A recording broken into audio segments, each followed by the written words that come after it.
Committee meeting, Monday the 21st of June 2021. So just to go over the emergency procedures from health and safety point of view, if the alarm sounds, please make your way to the nearest emergency exit down the stairs next to the lift, and our assembly point is the car park at the rear of the building, and we wait there until we get the all clear. Mobility impaired people, please wait in the lift lobby as their designated place of safety, and the fire service will be notified. Please no one use a lift during an emergency evacuation. Be aware, everyone, that this meeting is being live streamed and the video will be publicly available on YouTube. If members can remember to speak clearly into their microphones, turn them on to speak and off when you're finished, and one speaker at a time for clarity. And please make sure that your mobile phones are turned off. I had the embarrassment of mine ringing in the middle of the council meeting this morning, or put them onto silence. Now, we did have a karakia at the beginning of the council meeting this morning, so we'll move straight to apologies. And we're just trying to get Bruce. We probably got an apology from Bruce or an apology for lateness, if not. Zian? Okay.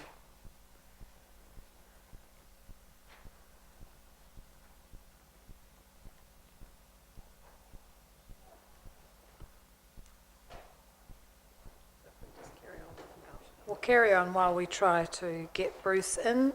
We don't have anyone in the public forum. We don't have any late items. We don't have any confidential business to be transferred into the open other than the minutes. We might do the minutes in open. If there's no changes, there's no change to the order of business. Can we have someone, well, first of all, the minutes from the last meeting on the 17th of May. Are there any corrections to that, to those minutes?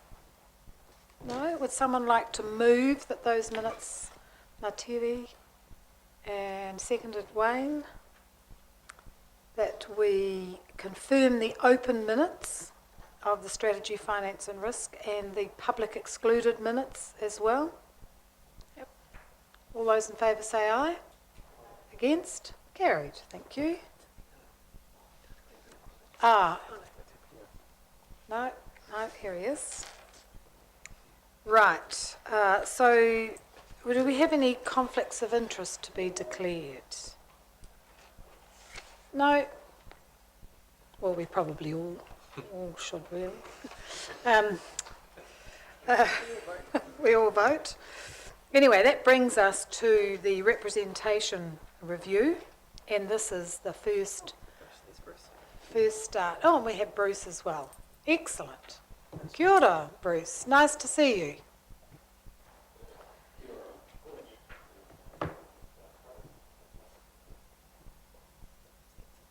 Well, we'll just get some volume, but so you might be interrupted by the odd announcement of planes taking off or boarding or something. Thank you for joining in. So this is right. Thank you. So this is our first cut, or our first opportunity to have a discussion about the representation. The representation for the elections in October next year. Local government elections are to take place in October next year. So I want to encourage members to have a broad discussion and make sure that that we ask all the questions that we need to ask, and that we have and I guess I want to stress that we don't have to reach a conclusion today. We have a timeline that we have to adhere to, but we do have time if there's more information. I think we're better to have that discussion and ask those questions and give ourselves some time to put together some options for public consumption that we're all clear about, that we understand. And so I guess I'm encouraging everyone to have a good debate on it. But I know that we have with us Coral and Susan and also Warwick Lamp, our electoral officer. So I presume that you have a presentation that you're going to make to us first, and then we'll open it up for questions. Kia ora. Yes, that's correct. So today I'm going to sort of lead the charge, as it were, and I've also, Carlo Ellis will be joining us along with Susan Jameson and Warwick Lamp, and they'll be speaking about specific parts of the plan, and also if you've got any questions that between us we should be able to hopefully answer them for you.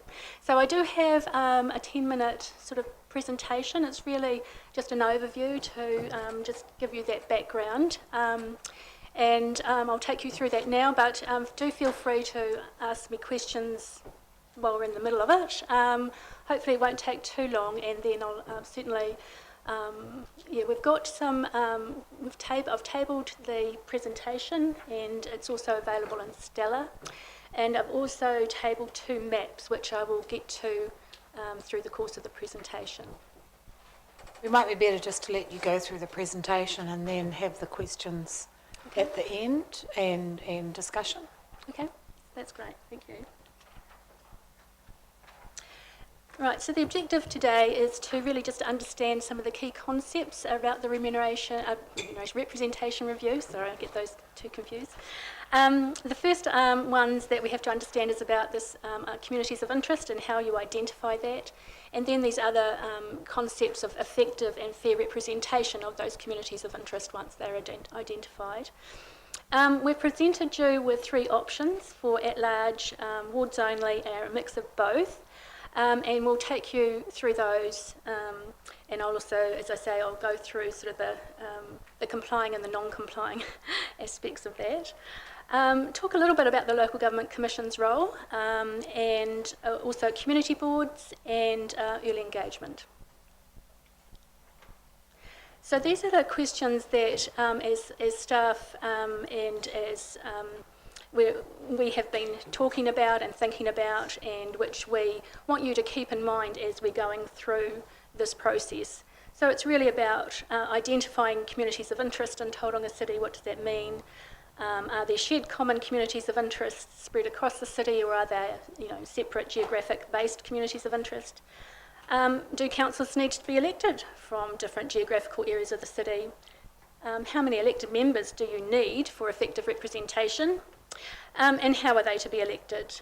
And should voters have a say in the election of a large number of the councillors? And what about community boards? So this is the current representation of Tauranga City.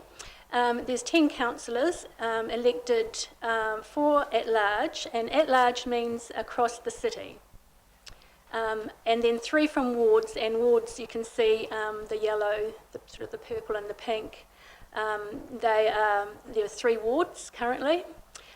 We have no community boards, and we have the mayor is elected by everybody.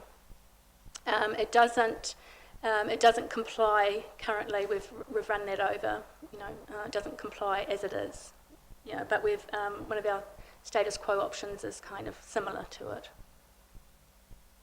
And I said we weren't going to interrupt, but when you say it doesn't comply, you're talking about the population spread that has to be in the wards. Yeah. Yes, in the wards. Yes. So I'll come to that in a minute. Kia ora, Carlo.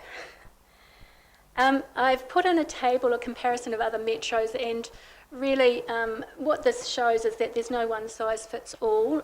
There are different models around the country in other metro councils, and that's kind of as you would expect it to be. So there's some, just a whole variety really, some with community boards, some without, some with community boards across the whole of the city, and others just in various wards. So it's really just for you to get a kind of a feel of what's happening. They may also be changing as well. So this is, as at, the last election. So that may well change if they are going for Māori wards.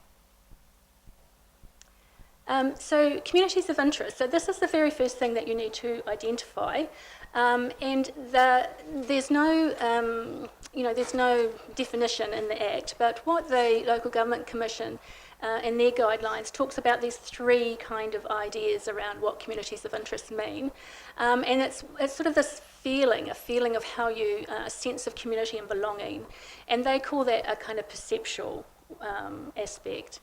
And there's the kind of your attachment to various features and places.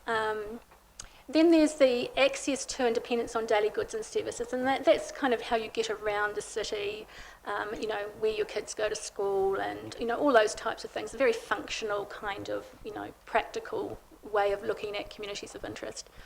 And the other is about the ability of the elected body to represent the interests, and it says reconcile the conflicts of all its members. I didn't make that one up, it was actually in their guidelines. So it's a kind of the political aspect.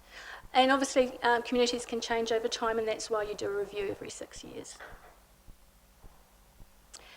So once you've identified your communities of interest, then you have to think what is the most effective way of representing those communities of interest.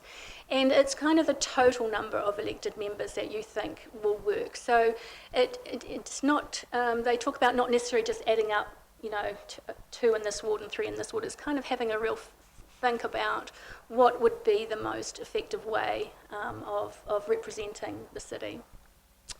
And then you have to decide about ward names and boundaries, and again with community boards, whether you establish them, how many you have, what they're called, what their boundaries are, and they can also be subdivided, and that's called a subdivision.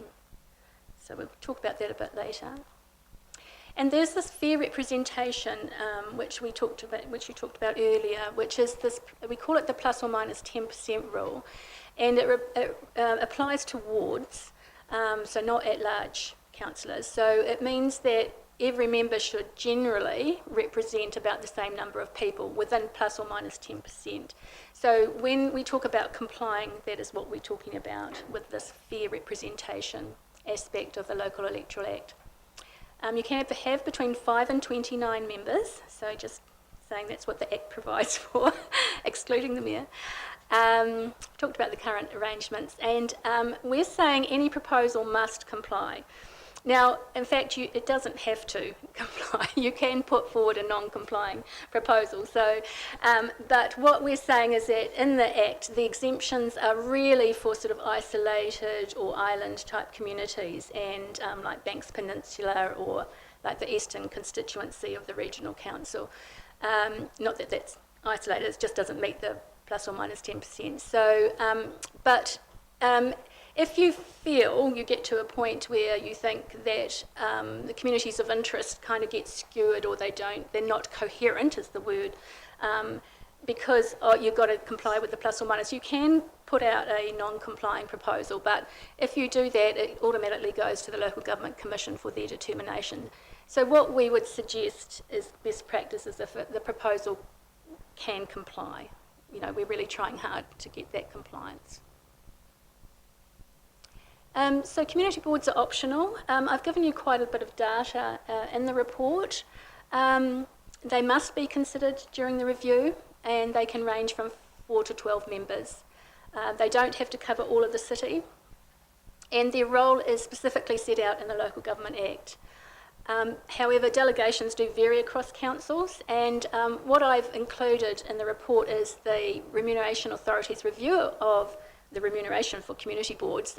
That's a lot of remuneration in one sentence, but it is quite recent, and what they were trying to do, they had to actually review what community boards did in order to try and ascertain how would you pay for them, and how do you size them, and how did they compare.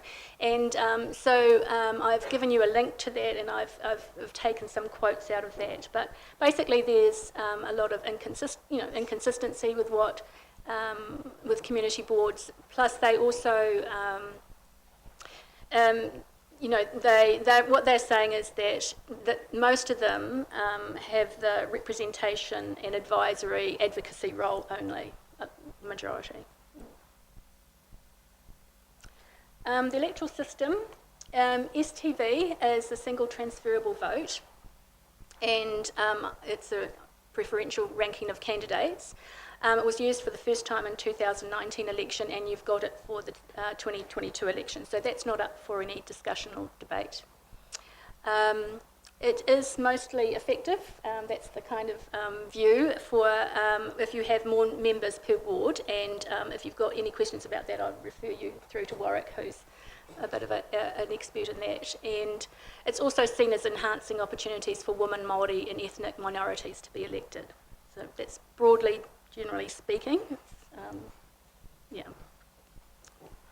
Māori representation, the decision can't be reversed through this representation review, so that's the main point I really want to make. And the number of Māori members is based on a formula, and it's increased based on the number of overall councillors. At the moment, it's a one Māori ward to be established. Yes, Warwick wants to add to that. Just one comment there. Yes, the issue of Māori representation can't be relitigated. If there are any submissions throughout this process from anyone about Māori representation, then they are non-compliant, so in effect they're not a submission. So you can just completely ignore them. They're not part of this process.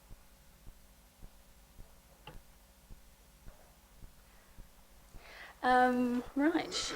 The Local Government Commission, so they consider appeals and objections if there are any to the final proposal that the council puts out, and they consider any non-complying proposals.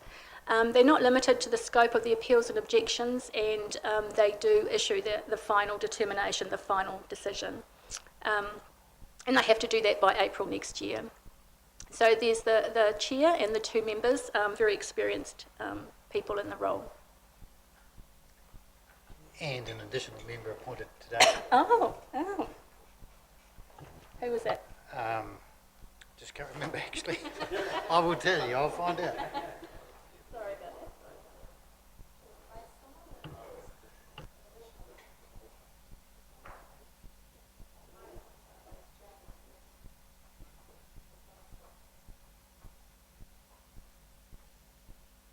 We might come back to you with that name, but it is. No? It is Benita Bingham. Oh, no, Benita. From South Taranaki. From South Taranaki, currently a member of LGNZ's National Council, Oh, she's fabulous. amongst other things. So that's four members. Thank you for that update. So the timeline overview is in your report, and basically what this shows is that we've got some deadlines and timelines that we have to meet, but the public engagement actually should say July to August is it's really a good idea. We're recommending that you go out for some sort of pre-engagement before you get into the formal consultation process. And that engagement plan is we're talking about from the 16th of July to the 13th of August. Right, so in your report, we've got options 1, 2 and 3. So I'm just going to be I'll talk about all three of them now, very quickly, hopefully. But when they went into the report, we thought they may be complying, but we didn't know, and so we sent them off to Stats New Zealand who do the calculations for us, because they have to decide, or work out on their data sets the Māori electoral population, and then take that out of the general electoral population, so that we then, when we're doing wards, which are general electoral populations, we have those figures. So it's a bit of an iterative process, and we can't do it ourselves. So that's why you'll see that we thought they were complying, and we had a good shot at it. And in fact, this model is, option 1 is quite similar to your current model at the moment, but with 6 councillors from 3 wards, 5 at large, which is an additional councillor and one Māori councillor. So all the options have got 12 councillors, and we've done that because we've added on the Māori councillor, and we've also added on one extra councillor either at large or from a general ward, because we just have such difficulty in getting compliance with anything below that level. So that was our rationale for 12, but you can, come back with us on that. Yes. That's a good point. These models are on 12. There is no special number as to what is the right number, and that is a decision for you as the council to make. It could be that you think that 9, 10 is the right number, 10 being what it is at the moment. Just the same as it could be 14 or 16. It is really what you believe is the right number of elected members for Tauranga City, and then to a certain degree you work back these options from that. But in this case, as Coral said, we've gone with 12 as a starting point. So there is a minimum, which was 5. Sorry, in the 6. No, sorry, 6. 6 is the minimum, and 24 is the maximum. That's for community boards, isn't it? Council as well. So it's between 6 and 29 members you can have, plus the mayor is always an addition. So when we're talking 12 councillors is including the Māori ward. So your 6 to 29 would include Māori members. So you've got a big range to choose from. So this was only just non-complying, and I've put these figures up so you can see. So the population for the Mount Maunganui Papamoa ward, where we had 2 councillors in there, it was over, just over really, at 11.54%, and it needed to be 10 or under. So we had a look at that and thought, right, how can we make it complying? So it is kind of status quo, yeah. But what we did to make it complying, and I can get Carlo to have a chat about that, about the boundaries and the movements, because we sort of did some work on that. We've actually, this is a complying model, and it's got 7 councillors now from 3 wards. So we've added an additional councillor in to get that compliance with the population, plus or minus 10%. And we've got 4 at-large councillors, was what we've got now, plus obviously a Māori councillor. Do you want to speak to that, Carlo? Kia ora tātou. Just in the process of building some of these scenarios up, we've also overlaid a bit of a common sense layer with regard to some of the Māori communities as well. So, for example, one of the earlier maps did place sort of the Kairua area and then across to Matapihi into the Welcome Bay area, and it didn't make sense from a community of interest point of view and also an iwi and hapu point of view. So we use some of those guidelines to then influence where we might land. And in this case, for example, if you look between the Mount Papamoa or Moao Papamoa side and the green Welcome Bay Te Papa ward, that line that's in between there, we've tried to use as best the common sense to find that line, and it runs along Waitaha Road at the moment, which means that for that right-hand side, that community is largely in that rural community that goes around the back of Welcome Bay to keep them together.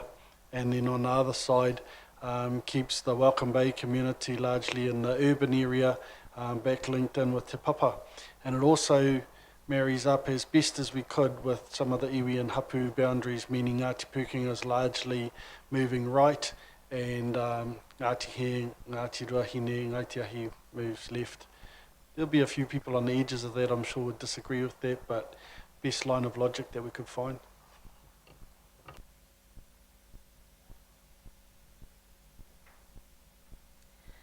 Yes, so as you can see, it is quite a big difference. The Otomotai Pies Pa ward doesn't change, but it's definitely the Welcome Bay, has moved quite substantially, really. So we just wanted to it's not just, especially if with areas don't have a lot of population, you actually have to sort of move your boundaries quite a way to get your compliance going. So this is, where we run into some challenges. So this is then where you can see that that's that same model with complying, and you can see that Mount Maunganui Papamoa comes in at -5, which means that it's slightly, it's underrepresented, but it's within that 10% range. Okay. So option 2, this is the one where it's wards only. So again, we thought that it would be quite close to compliance, but we ended up with non-compliance in the Welcome Bay ward by -18%, which is quite a lot of non-compliance. So that means that they are underrepresented compared to the other wards. That's the map that's in your report. So again, it's 11 councillors from 6 general wards and 1 councillor from a Māori ward. So again, to get it complying, so there's the major non-compliance with Welcome Bay. To get it complying, we have done quite a bit of moving around, and again, I could probably ask Carlo if he wants to speak to that. Yeah, so similar line of logic. So is the more talented mesh blocking population finding guys are looking at the population aspects to try and make it comply. We've just tried to apply a layer of logic with communities and also Māori communities to make sure we're not making some rivals sort of try and get lumped in together. So generally speaking, we've just tried to draw the lines in and around. And on an earlier map, you see there's some of the hapua named there, and it wasn't intended for that to come through to here. They're just cross-referenced so that we've got an idea how they correlate in the different wards.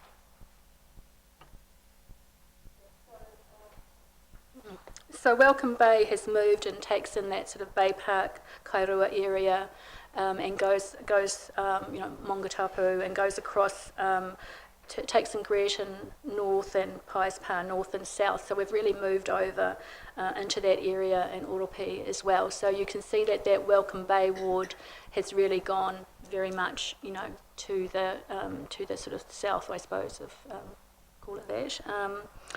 The Tauriko ward, which is the purple one, has really gone right up, as you can see, and it's includes Pa's West, Gate Pa, Bethlehem South, Greaton South, Tauriko, the Lakes, and Omanawa. So you can see it's quite a different map to the one that we had previously. Te Papa Peninsula is pretty much, I think, the same. I think that doesn't change too much, and the Otomotai ward has Bethlehem, North and Central, Brookfield, Judea, Te Reti, Bellevue, Otomotai, and Matua. So they have, there's big populations in that area. So again, it's it's a delicate challenge for us to get complying. Just I'd like to highlight that for you. So there's the compliance in terms of numbers. So they all come in on the plus or minus 10% area, and some just sort of scrape in there a bit. We are using population stats estimates as at June last year. So they had changed. We could use either the 2018 census or the 2020 population estimates, and we have gone with those because there was such quite a big change in the amount of population in the city.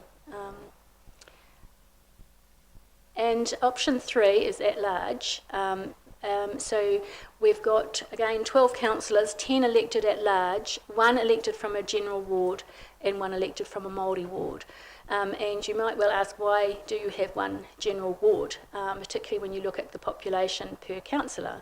But it's a requirement of the legislation that when you have a Māori ward, you must have a general ward. You can have just one, and it can cover the entire city. So you had some thoughts about that, didn't you, as to the thinking behind the Yeah. legislation? This is a bit tricky. And it is a bit of a quirk of the legislation. The reasoning behind having the one general ward with the one elected member means that those on the Māori roll get to vote for their Māori representative. Those on the general roll get to vote for their one general ward representative.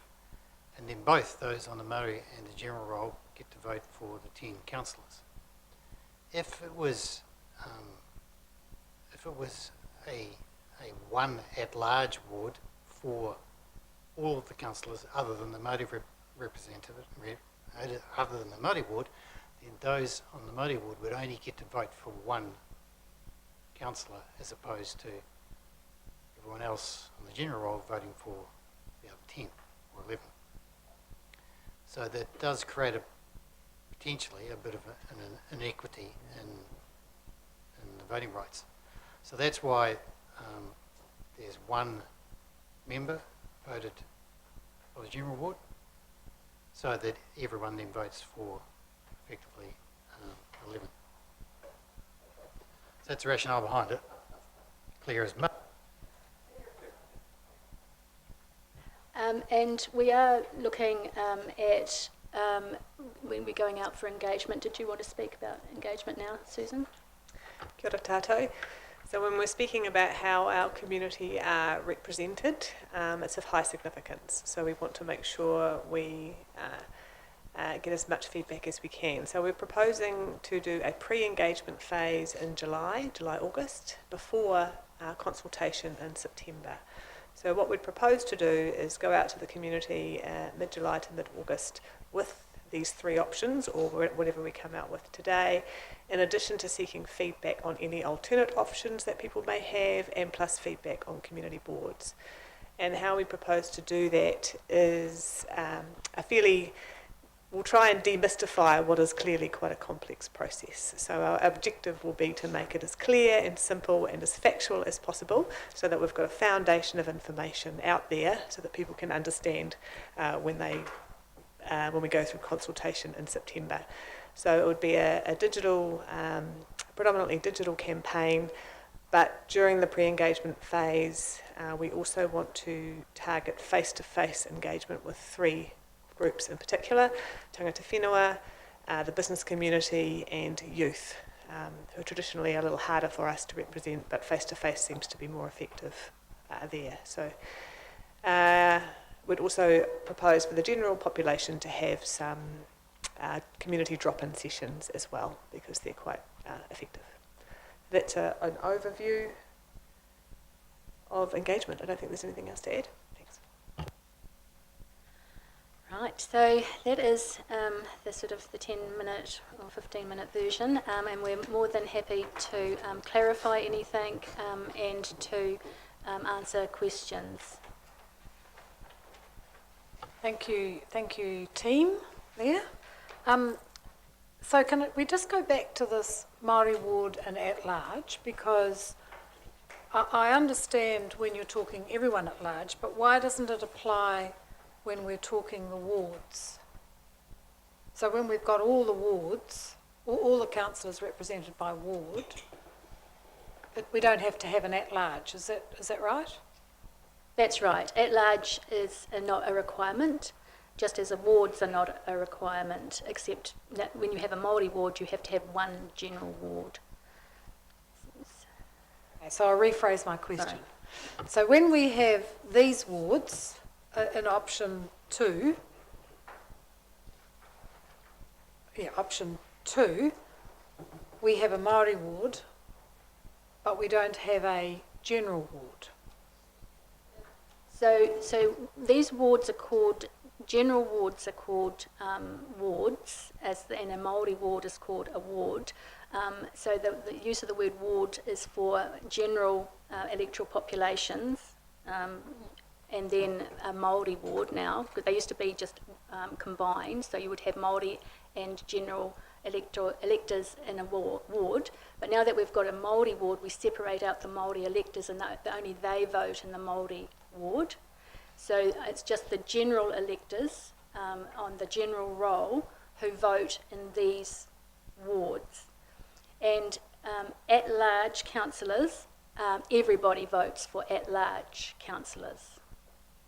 And there's no at-large councillors in option 2.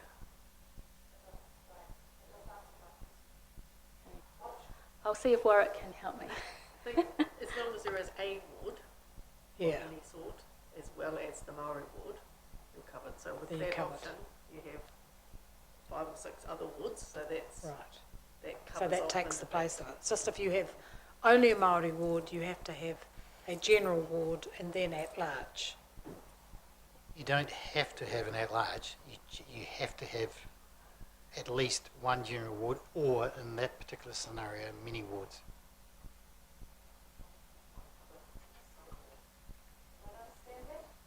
And can the mayor be the general ward? Well, the mayor is elected at-large anyway, so the wards don't come into account when electing the mayor. But does that satisfy the general ward requirement? So through you, Madam Chair, it's out, the mayor, the election of the mayor is by everybody, and it's outside of the councillors. At the moment, you're just dealing with councillors and how many councillors you have. You're not having to deal with the mayor. Yeah. The answer is no, the mayor doesn't count. Wayne? So just along similar lines, in the paper we got presented earlier, on page 29 of the, it reads on 35, the council will need to determine whether it wants an even or uneven number of elected members. An uneven number may help avoid situations where the use of the mayor's casting vote is required. Can you just, I'm interested on how you thought your way through that as well and wrote it. Yeah, it may be something that you want to decide where how many elected members you have with councillors plus a mayor. So with these options you would have 13, which is an uneven number. I'm trying not to use the word odd because we don't want to have odd councillors. So you do have, yes. But, This is why I'm asking the question. we didn't been there, done that. So, so when you're, if you think that having an uneven number of counts of elected members, including the mayor and the councillors, is going to be helpful so that you don't end up with a sort of a tied situation. So if you have 12 members, you could have 6 each, and the mayor or the chair you have to use their casting vote. However, I'm not sure I would give that personally a lot of weight, but it is something that you do need to consider. Because at any meeting you don't really know who's going to be there or who's on leave or that kind of thing. So, but it is something you do need to think about. Your proposal for all these options is 12 councillors plus a mayor, which would give you that uneven number.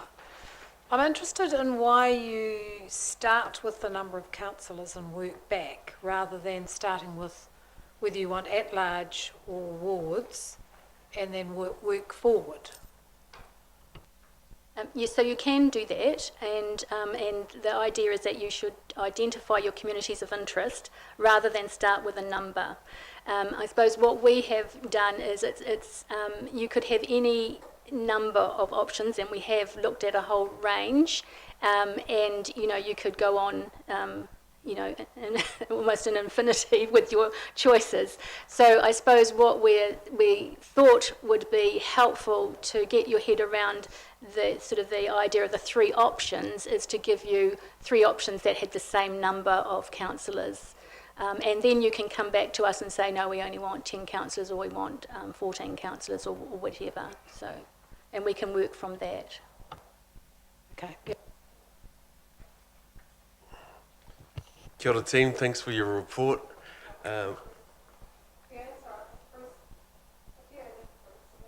Okay, ka pai. My question is simply, so we got one option, 3 wards, is that what we call them? Option number 2, 6 wards. And then the last option is 1 at large. Right? Now, Māori voters, in terms of a Māori councillor, do they get 2 votes in options 1, 2 and 3, or just 3? So in option 1, they would vote for 1 Māori councillor and then all the at-large councillors. So if you had 5 and that we're proposing, they would then vote for 5 at-large. So they would vote for the Māori ward plus 5, so that's 6 councillors they would vote for out of a council of 12, plus the mayor. So, yeah, so that's one of the considerations is, you know, do you think it's important that most people vote for most of the councillors? Absolutely. And so if that's your thinking, then under option 3, that every whether you're on a general Māori ward, you would vote for 11 out of the 12 councillors. So if that's, you know, your basic, what you're trying to achieve, then you would go for option 3. That's part of my thinking. The other option is that goes back, excuse me, back to the first principle, communities of interest. So the communities of interest, when to me, looks more representative of the 6 wards.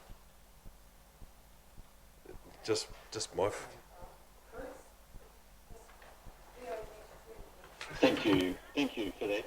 Look, Carol, I just wonder, could you tell me why you chose, say, under option 1 to have 5 at large versus 6 through the 3 wards? Now, if I pick the rationale right, and I like the rationale, at large is enabling communities of interest that aren't geographically based to be represented.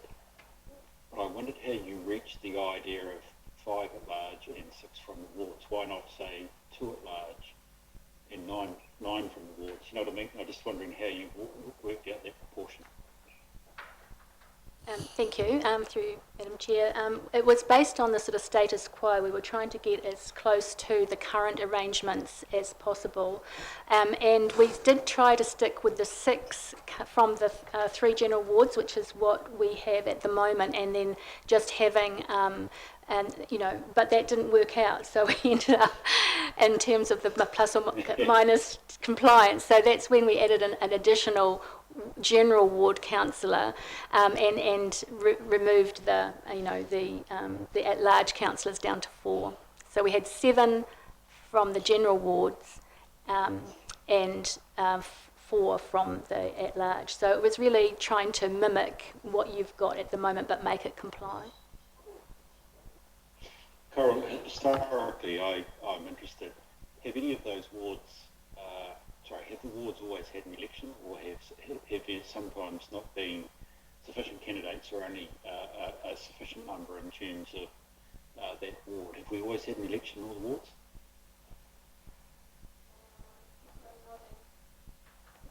People are nodding at me that yes, there has always been an election. I don't actually, we'd have to go back probably and do research, but I'd say that's probably, you generally do get elections on wards. It's usually community boards that you have trouble trying to get people to stand, in my experience. Sorry, my final question, sorry to be rude, but I've got many questions here. Are the ward elections STV or first past the post? So they're STV.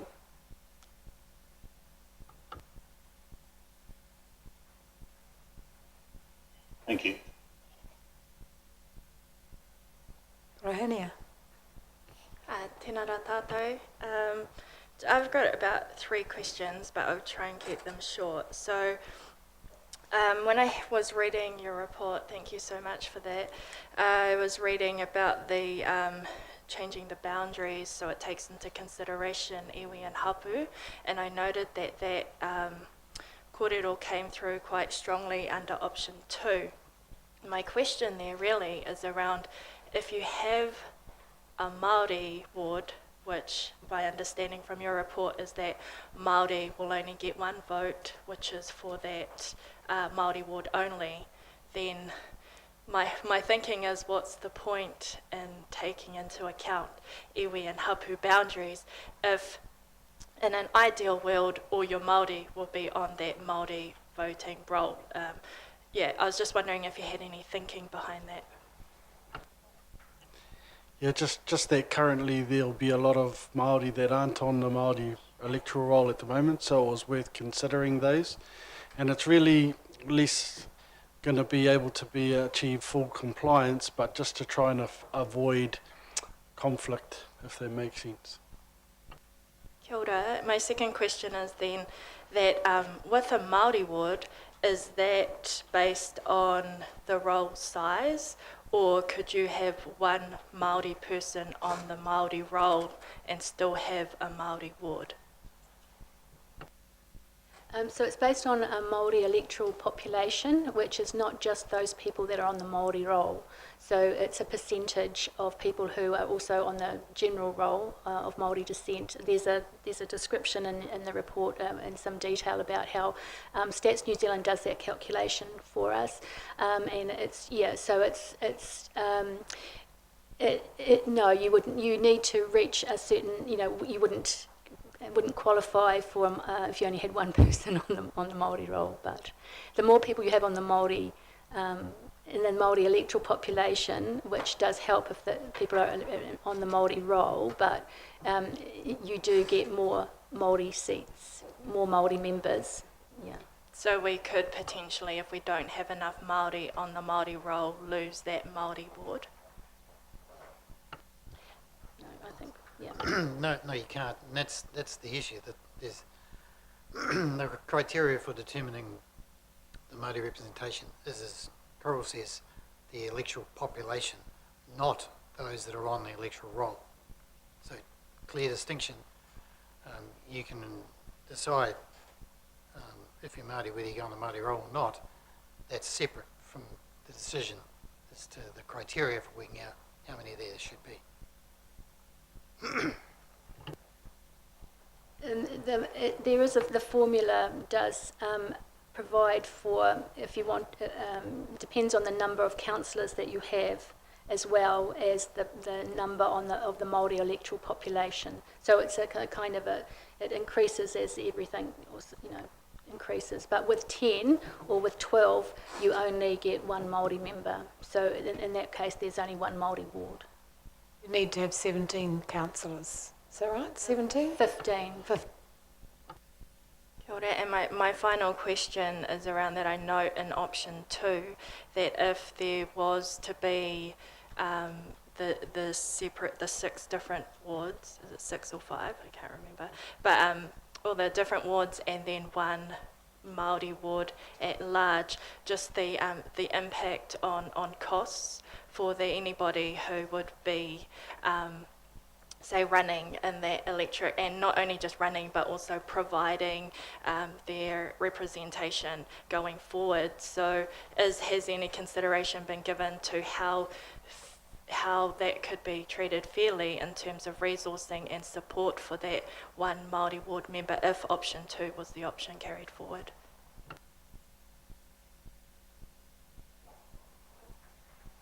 I think the quick answer is probably no. Yeah, I'd say we haven't considered that. That's the issue with Māori seats, the same, because the population is so widely spread, and it's population based.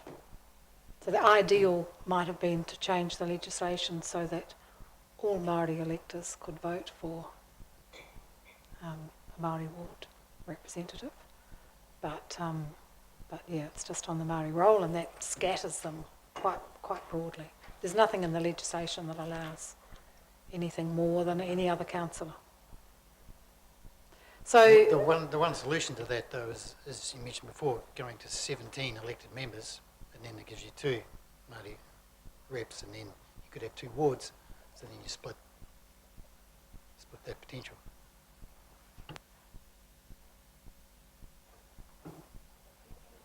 any further questions? This is, yep, Wayne. I just have one.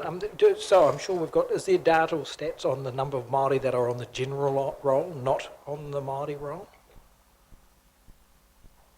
Well, Stats New Zealand give us the Māori electoral population, and they do take into account what's on the general people of Māori descent on the general roll. But I don't know that they do have that specifically. But they do some calculations and estimates, and they give us the Māori electoral population. So They would have it. They would have the breakdown. On the Electoral Commission website, it has the breakdown of the number of electors on the general roll and on the Māori roll, and so we can find out that number and compare that to the electoral population to see what the difference is. When I've looked at that at other councils, where that question has come up elsewhere, generally the ratio has been about the same, so the percentage works out about the same. It's just a difference. You don't have, you can choose. So.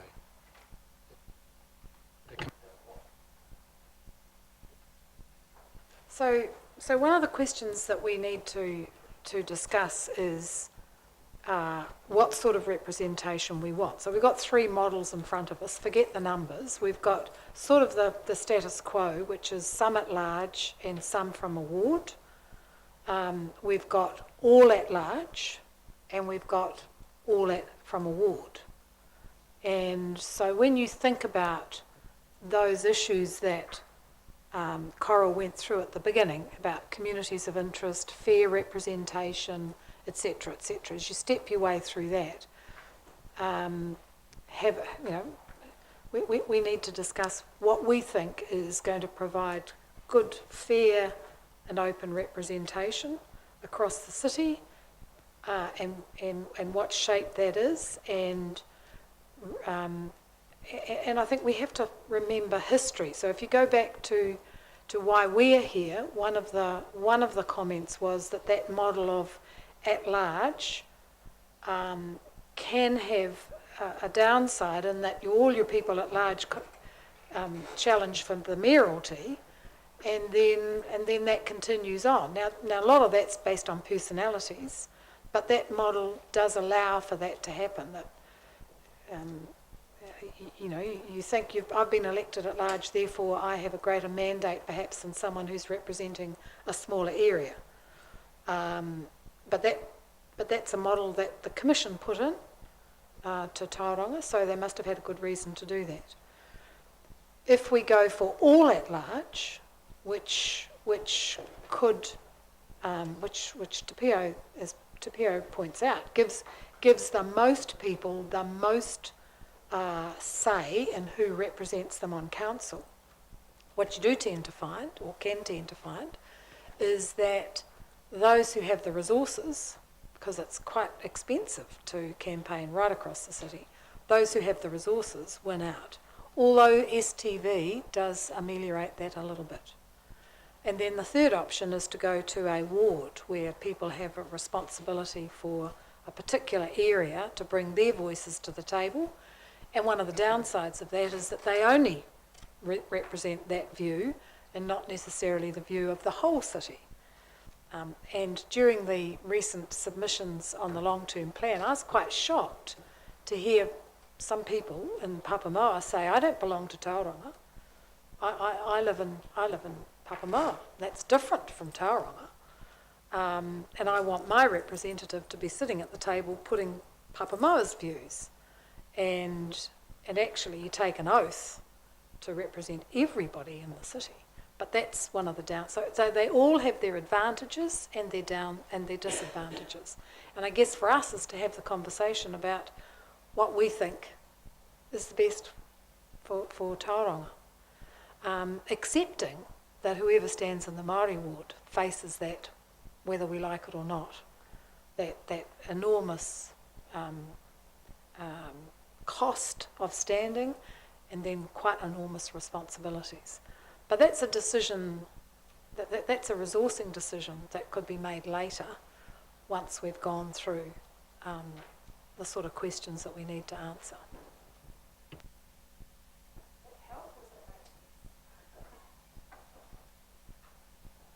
I'm sorry, and I called you Rohini before. Kate Maitera. Just in terms of, I had read somewhere in the report that the review had said the status quo option is may have led to what happened with the previous council, so it may not be a good option. I think my question is really, are there any models in Aotearoa which currently is that mixed model that it's working well? Yes, I work with quite a few councils that are in that scenario. For example, Hutt City, got a split model, Masterton, Kapiti, Napier. There's quite a few that have a mixed model. And experience of those councils is that they haven't had some of the problems that occurred last time. And I know that Peter Winder in his report said that potentially that large issue was a problem. If you look at councils around the country at the moment that are having a few squabbles, for a better word, they're not necessarily related to the at-large component. Wellington, for example, has no at-large component. Invercargill is entirely at-large. My personal view is that I don't think that really matters. It is, as Anne said, personalities and people that clash, not necessarily where or how they're elected.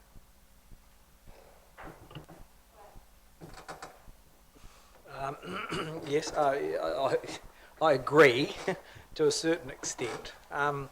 So I was going to ask several lines. You've got a handful of councils here that you could, as an example of number of councils and wards, and so generally you've quoted a few, but overall, generally, would you say the majority would have no wards at large, or councils at large, or because I see some here, as you say, some have got all at large. There is a mixture, but I'm just from the little number you've given, I'm thinking perhaps maybe the majority don't have at large. Well, absolutely, you'd be right. I can't remember the exact number that have an at-large component, but off the top of my head, it'd be 10, 12, in that vicinity. Correct. That either have mixed model or Yes. are at large entirely. Yes. So out of what, 67 or whatever it is, the majority have mostly wards. Yes. Okay, that's the first point. Can I? And secondly, again, I can only speak from someone who's been born, bred, and raised and educated here. This is not a new problem for us. They're at large, and one doesn't just cast their mind to the most recent council. I mean, I remember as a young fellow, Mount Borough Council kicking up a stink, to join Tauranga City Council it was then. No one wanted it. We've always had this split. Everyone's been quite defined and definite in the regions of our city where they live, and I think it's been detrimental. Maybe this is the time to go ward only. Maybe have those take responsibility for where they are rather than the large. Again, those who are elected on there, we've seen it, the attitude is that, they've got the greater mandate. So it does bring a lot of challenges with it. And I'm sure the mixed model can work. I'm sure it does work. But I'm curious about our history, this city. I'm not convinced perhaps it does work here. Maybe it is a time to reset it. I don't know. So I'm interested in exploring the option 2 ward model a little bit more. And the way it's currently structured is several of the wards have several candidates. It's 3 or 2, and in some cases 1. Another way of cutting it would be to actually define the communities of interest even more precisely. So that, for example, Moau ward, which currently has 3 councillors, could have 1 from Moau one from, I don't know, Amanu Beach, and one from Arataki. So you'd have actually 3 wards. Wairaki would have 1, Welcome Bay would have 2, split between Mangatapu and Welcome Bay. Tauriko it's 1, and then Otamotai split 3 ways, probably Bethlehem, Judea, Brockfield, not quite sure what the split is there, and Matua Otamotai. So that would give you 11 wards, plus a Maori ward, which would be 12, plus a mayor. Now, the downside of that is clearly that the view becomes so parochial, so community focused, that we lose the citywide view. The upside of it is that you do truly have communities of interest, I would argue, and it would move you away from the need for community boards, because you would have a direct ward representation relationship with a local community, which could be, in fact, and a classic example would be one that the council has experienced recently, the Arataki Community Group, which has come together and started to actually work as an effective community to identify their issues and their needs, which could be then quite directly represented by a ward council. And similarly for people who live in Moau or Bethlehem or wherever it might be. But you don't have to have a formal community board structure. You can have a much more informal but nevertheless effective community liaison group, reference group, call it what you like, call themselves what they like. So I'm quite interested in that idea, and whether or not that actually might achieve true communities of interest, but recognising that it may be difficult to draw some boundaries. Not sure about that, and it may lose the wider city view. Though on that issue of the wider city view, one would expect that anyone voted from a ward, be it 3 from a larger ward or 1 from a smaller ward, has a responsibility in their election to work in the best interests of Tauranga City as a whole, as their primary function as a council member. And I think as long as that culture was inculcated, then a ward system could be quite effective. Interested in others' thoughts. Thanks, Anne. Really just an observation that since 1989, when the City Council or the District Council was established, it was wards. So there's been a long history of having wards, and only moved to at large in 2004, and that was a determination made by the Local Government Commission. So there has been, I just wanted to put that on the table in terms of a long period where wards have been a key part of the electoral or representation system.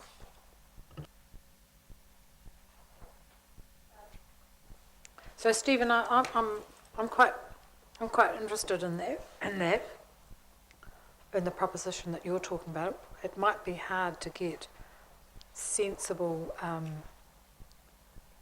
boundaries within those 3, but it's certainly, because the bigger your wards, if you went to all at large, you would probably have to have community boards to try and get that representation, and then you're into regional, territorial, and community. Then you've got 3 levels. If you treat your community boards properly and give them proper delegations, you're into 3 levels of local government, which is pretty tough to deal with, and quite expensive. But the downside of that is that then a person, say, living in Papamoa East gets 1 vote and a mayor. So really they only vote for 2 people out of 13. But that's what the ward system does. You quite like that.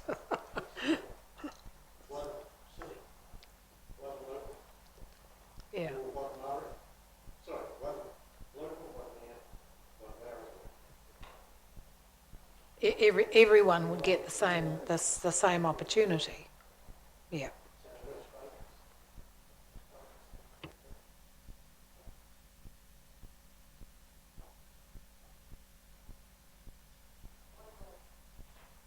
wonder if that's a model that we shouldn't work up to try and get one councillor representing a geographical area. Because I think, when if we want the public input into this, we've got to give them some choices to make them think about it, don't we? Initially. So that they can, that would certainly take off the community of interest. Fair representation. Yeah. Yeah, Tapio. Yep, kia ora. While I support investigating the option of smaller wards, I do come back to, and it does come down to a numbers issue at the end of the day, because the reverse to Stephen's proposal is actually just sticking with the 6 and just having 6, because 4 is working, and our minimum is 5 or 6. If we stuck to the 6, a Māori ward, or the Māori ward, the council would say we just need another one, and then that would be our minimum, as opposed to the alternative. Sure that I'd say that that the current model is working. There's definitely different communities of interest between Mount Maunganui and Papamoa, and even Papamoa in it is some quite different zones of Papamoa, but certainly Papamoa is different from Mount Maunganui. I would have thought. Yeah, I was supporting the 6.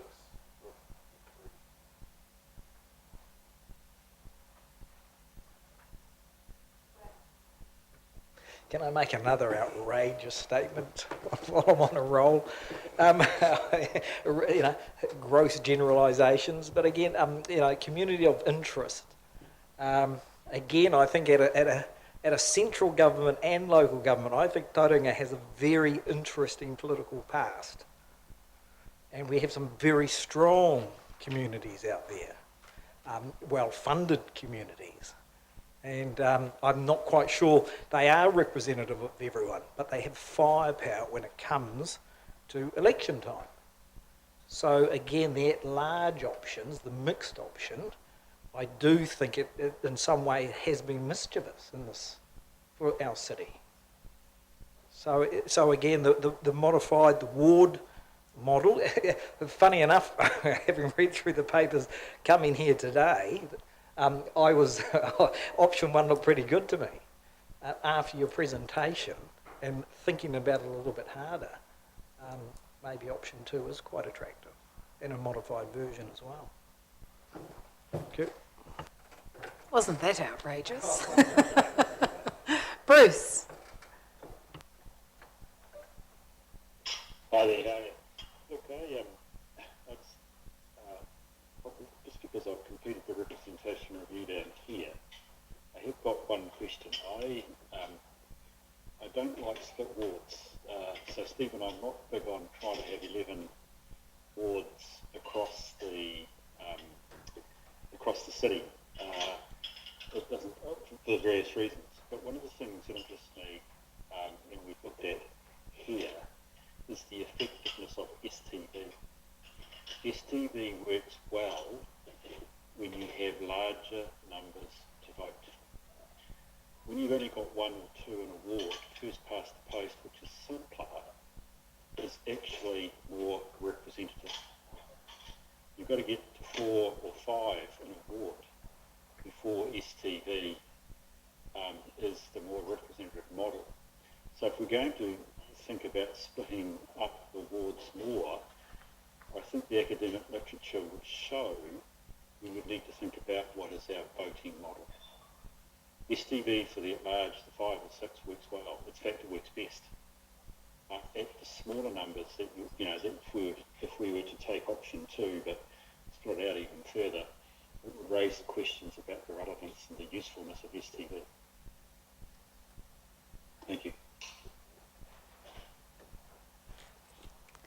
as I can be outrageous too, because I think most people misunderstand STV and they think it is a preferential vote, and they don't realise that if they get number one, then all the rest of it goes into the box. And so they don't get their number 2, 3 and 4 considered. I'm a strong supporter of STV. But you're right, it is the most effective when you have a larger number. And we've got no choice with STV, and that would be another point of discussion if we were able to have it, but we're stuck with STV this time because of the legislation requires 2 goes at it. So where are we? Well, to be honest, I don't know if that's that material. Because if you only had one candidate in a ward, well, STV doesn't matter. If you've got 2, you'll vote for your preferred one, and they'll either get in or they won't. Does it matter? I mean, if there's more of them, well, so be it, but actually doesn't matter. And just following up on that, I mean, from my observations over the last at least 2 electoral cycles, we have had numerous candidates across the wards. So I'm not sure and I suspect we'll probably have the same, given our tenure, that it would be highly contested. So, yeah, I'm not sure that'll be an issue. Rick, do you want to make some comment on Bruce's points? I was itching to say something. STV for, yes, generally Bruce is right. For multi-member vacancies, STV works really well. However, I'm also of the view that for single member vacancies, it actually works really, really well. Because in a single vacancy scenario, to get elected, you have to get, at the end of the day, more than 50%, 50.1% of all the votes that are cast in that election. So that means the person who is elected has the mandate of support from more than half of those who have voted. And that's a key point. If it's, as Stephen said, if it's 2 candidates for one spot, then sure, you're ranking 1 or 2, it's essentially FPP. At the moment it's more than 2 candidates, STV comes into play with the preferences, and the person who gets elected does have that majority. It's in a single member scenario.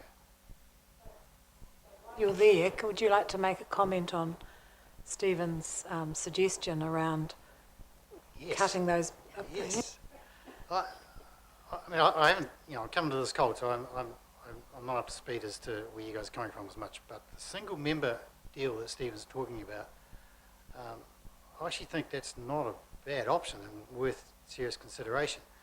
The question about that is the number of how many there are.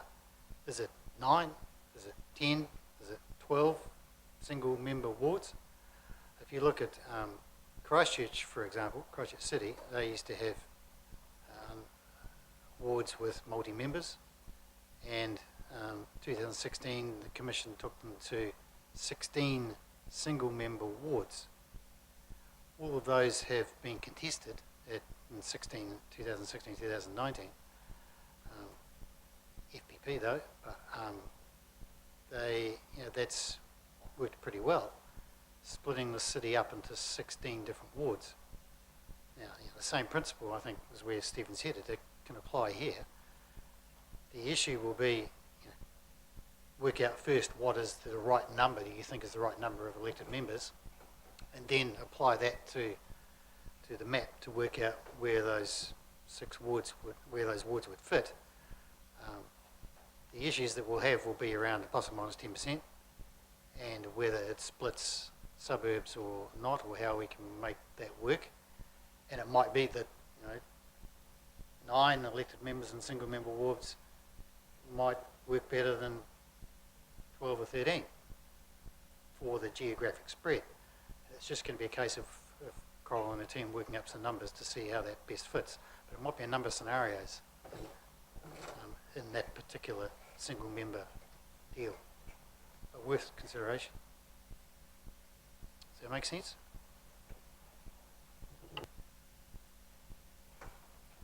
All right, so then if we tried that to see, you know, if you split up, say, the Otamotai ward, which has currently got 3 councillors at 11,767 per councillor, to see whether you could get 3 logical splits in that. They do it by mesh block, so that would be worth having a look at, because then I definitely think we need to put in front of the public the status quo that's viable, that meets the requirements. So it's a modified status quo. I think we do need to put in front of the public at large, all at large, because that is a reasonable option that is a fair option, actually, because again it's 1 vote for a Māori ward and 1 vote for a general ward. And then if we can make it work, maybe the wider option, do you think, of the 1 councillor per area, which again gives an equality with a Māori ward gets 1 vote and 1 vote for mayor, and a non-Māori vote is 1 for a councillor and 1 for the mayor. So there's a fairness in that. There is a representation in that. The question, the other question would be: do we also put in front of them this 4th option, which is groups of councils, or another formula?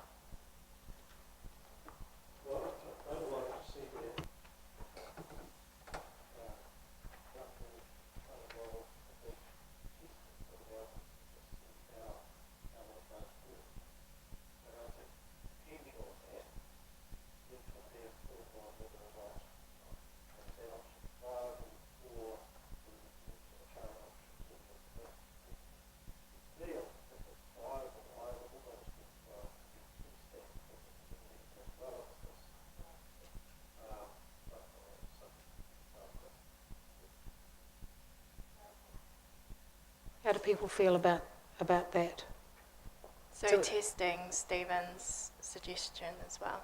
Yeah, I'd be quite interested to have a look at that if the team came back with what that would look like. When I think about it from a whakaaro Māori point of view, in our rohe, we have different hapu that are regionally based. And yes, we may not get along with others from time to time, but when we have to come together and decide on things, we are united as tauranga moana. And so that what you're suggesting isn't too far from how we operate in Te Ao Māori.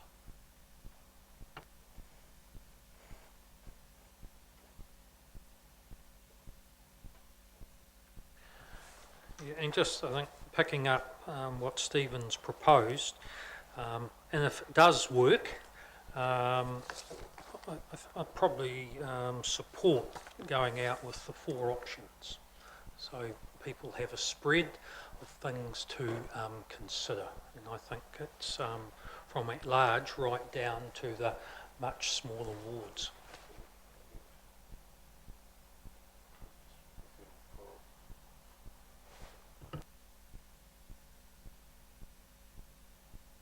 So if we went out, so remembering that we're going out for this public engagement rather than putting a proposal out, do we need a preferred option, or is it just these are some options that we could put out?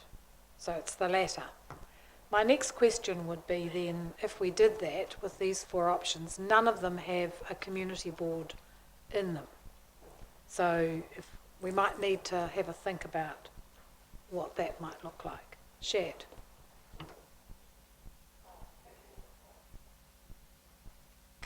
So I think by the sound of it, we've got... Stephen? Just on that question that you raised around the community board, and, you know, I'm of the view that if you go to at large, then you probably have to seriously consider community boards. But having said that, with the local government review also on the horizon. To add complexity to our electoral system right now by adding community boards, which may only be there for a relatively short time, or maybe I suspect if there were consolidation, there would be community boards, but of quite a significant different nature, would add a level of complexity to the conversation that might, or to that subsequent review process that might not actually be that helpful. It's just something to bear in mind. Perhaps I could help by saying that community boards can be with any option. Obviously, some options give more weight to community boards, like the at-large option that you've talked about, potentially. But we will be providing sort of factual information to people around community boards, and they can,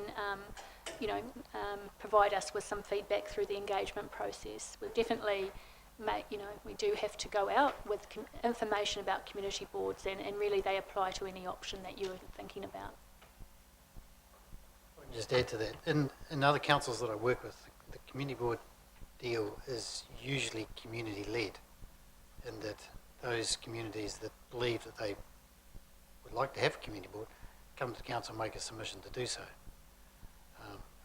Not necessarily the council coming out first and saying, oh, we should have community boards.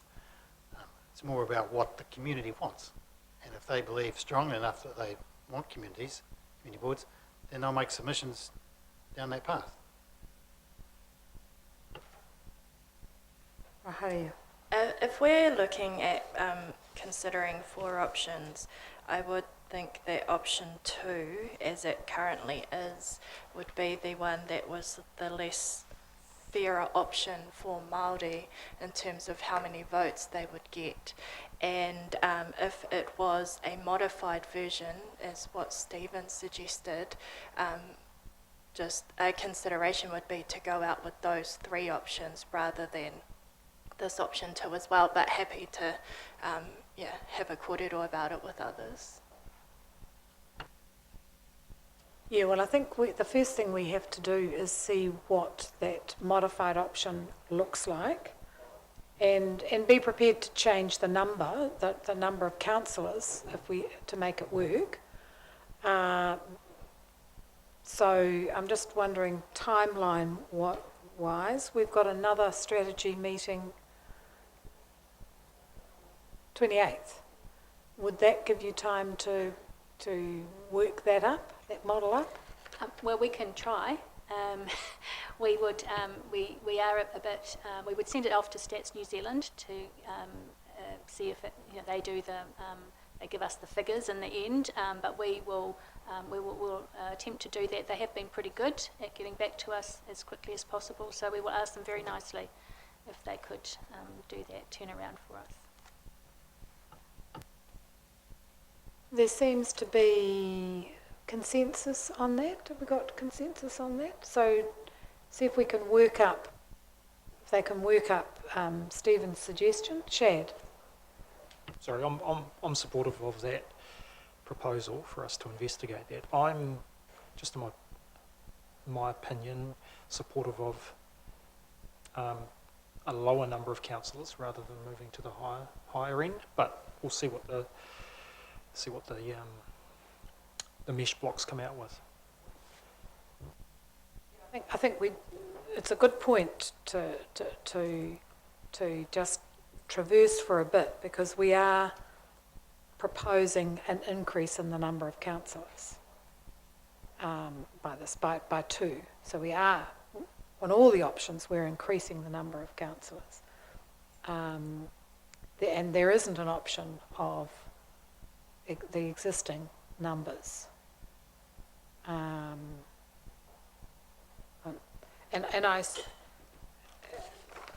But in trying to make the status quo, you couldn't make it work on the numbers. But by increasing it, you could make it work.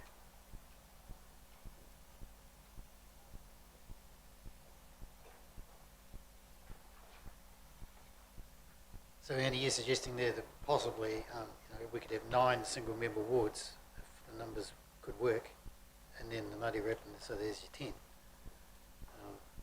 staying with the status quo of the number of elected members.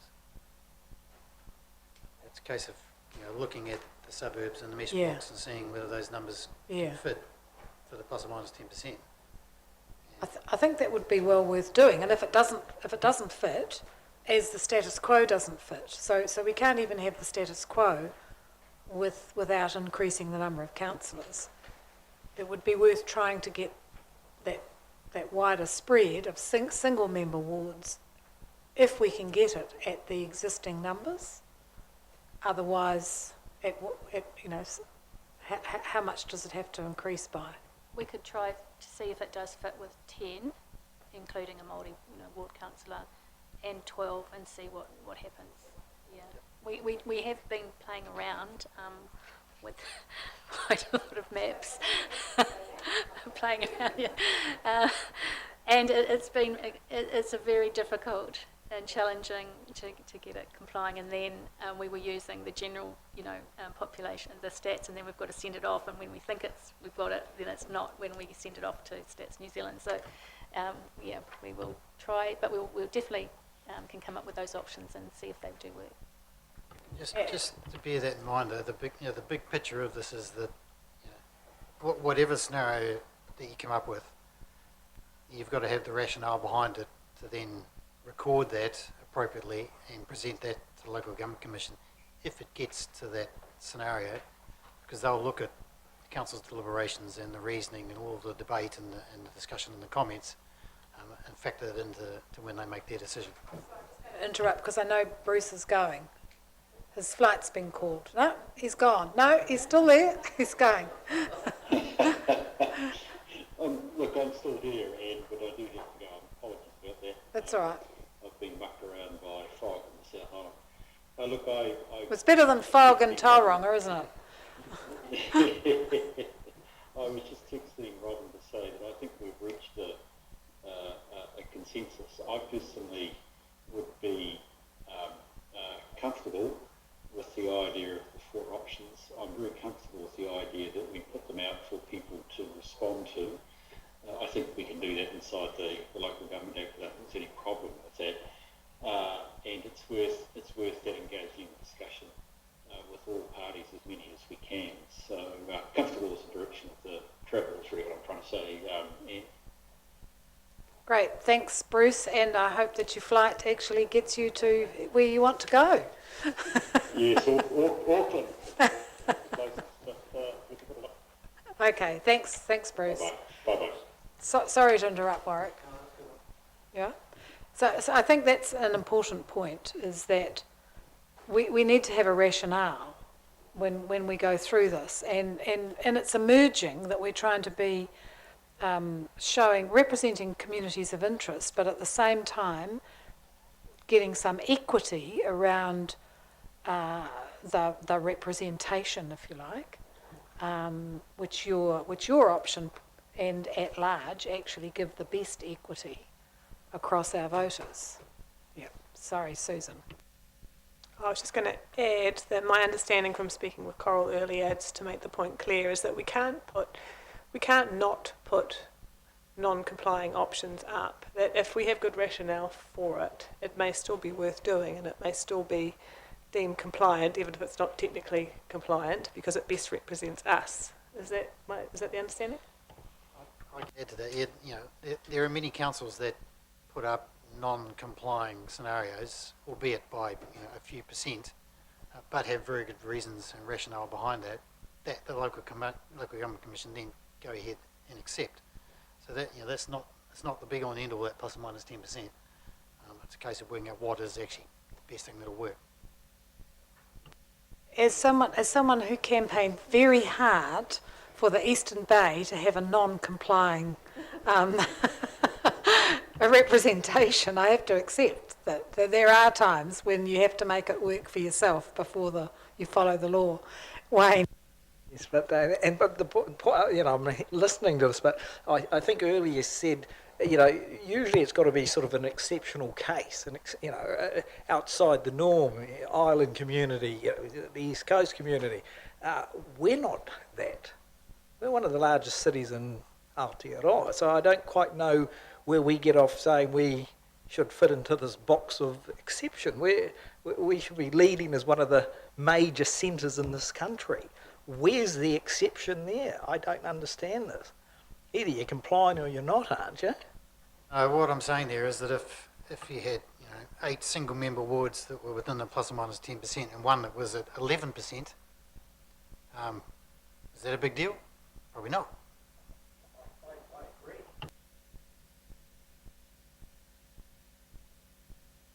I think we've, oh, sorry, Raharia. So, sorry, my last point. So are we saying that, because I see that the non-complying option on option 2 is the one where we've tried to do the boundaries according to iwi and hapu boundaries. So would it be possible to, while you're investigating Stephen's option, to also have a look at what it would look like with those iwi hapu boundaries as well? Yeah, sorry, that one's just the one that those labels were left on. That lens has been on all of them, so it'll continue to be there. Ka pai, kia ora. I think that's important for our Māori voters on the general roll to try and make sure that we get them as much as we can. Although there'll be overlapping boundaries, as will with all general voters. So I think we're in consensus that we'll get you to see if you can work up that model for us and bring the 4 back to us then for the 28th meeting. We'll have another look at it and another discussion, and then we'll go out for public discussion. And we're not going to put in any community boards, but we're going to put out information about community boards that then the public can have some input into. Is that right? Is that where we are? Do we need to move something around that? Yep, Shad. Sorry, I was just thinking about the community board question. If we were all at large, would we consider community boards for at large? If we were all at large? I think that would be the normal time that you would expect to have community boards. But as Warwick says, even if you get a single member ward, you may still have a community that feels part of a community that feels they want to have that. So I think we'll get that sort of feedback. If we don't make a decision, but put the information out, then people can generate it themselves. We'll see what sort of feedback we get. Yeah. So my question is, are we in a position to adopt the recommendations on our agenda? Sure, Tapia. I just want to be clear around, so if it does, the at-large option, and then we go to wards, are the wards the 11 that we're talking around, or is that another configuration? What does the ward number look like? We'll have this essentially the status quo, but compliant, which is some at large and some wards. That's the mixed model. We'll have all at large. Yes. We'll have some wards as per option 2, Yep. and some and then single member wards. So we'll have 4 options to go out with. Option 4 is at large. No, option. Yep.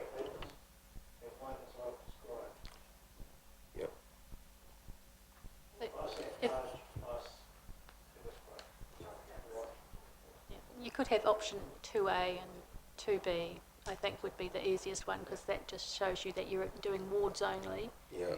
And you would have the 6 wards, or then you might have like maybe 11 wards, or Yeah. with single members. Yeah, that's what I'm asking for. Yeah. So that would be, so four options.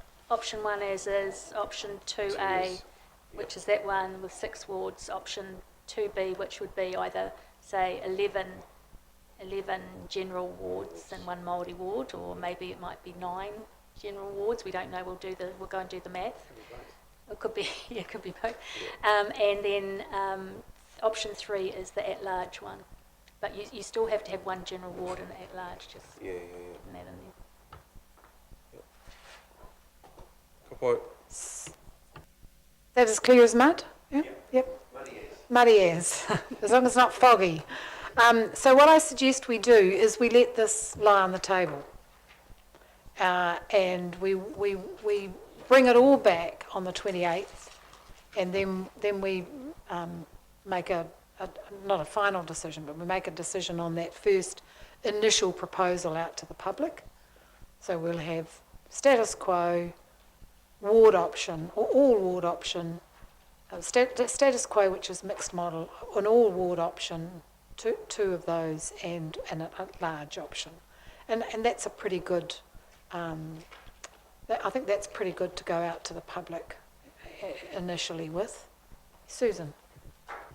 The Chair, I was just wondering whether there's any merit in progressing with A and B, just in case we have any media or slots that we need to book in. If we know that you can confirm the pre-engagement during that period, we can kick on with our plans. And then just leave C until the 28th.